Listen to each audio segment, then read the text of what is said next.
हाय friends, एक important idiom है walk on thin ice. आइए ईडियम ऑफ द डे के सेशन नंबर 191 में इसी idiom walk on thin ice को डिटेल में समझते हैं। To walk on thin ice, इस ईडियम का मतलब है to be in a precarious situation where you can collapse. मतलब एक ऐसी स्थिति में होना, एक ऐसी प्रिकारियस का मतलब अनिश्चित से हो सकता है या इनसिक्योर से हो सकता है। तो एक ऐसी अनिश्चित स्थिति में होना जहां आप गिर सकते हैं, कोलैप्स कर सकते हैं, नुकसान हो सकते हैं। टू एक्ट और प्रोसीड वेरी केयरफुली, बहुत सोच समझ कर आगे बढ़ना, क्योंकि ये मुमकिन है कि आपको नुकसान उठाना पड़ जाए। मतलब to be in a situation that you are not in full control of, एक ऐसी परिस्थिति में होना जिस पर आपका पूरी तरह से नियंत्रण नहीं है। एक शेकी या वोलाटाइल स्टेट में होना जहां पर आगे क्या होगा आप उसको लेके पूरे कॉन्फिडेंस से कुछ नहीं कह सकते। मतलब जहां पर आपका एग्जिट सक्सेसफुल भी हो सकता है and you can be caught in between, आप बीच में फंस भी सकते हैं। इसको कहते हैं to walk on thin ice. Walk का मतलब चलना, थिन आइस।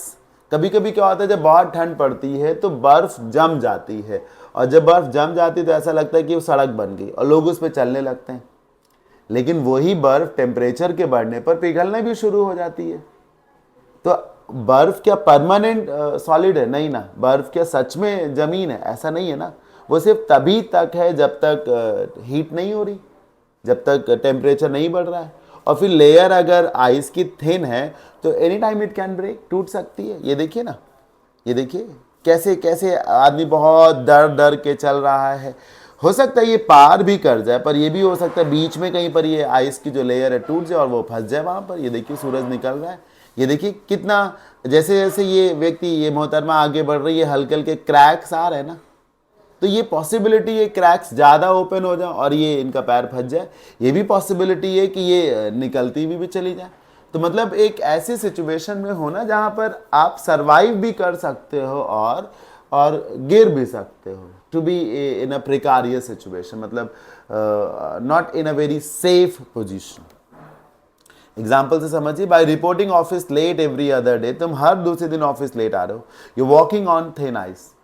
तुम हर दूसरे दिन जब ऑफिस लेट आ रहे हो तो तुम एक तरीके से बहुत रिस्क ले रहे हो। You may be fired someday when boss watches you. मतलब ये मुमकिन है कि जिस दिन बॉस देख लेगा तुम्हारी खैर नहीं।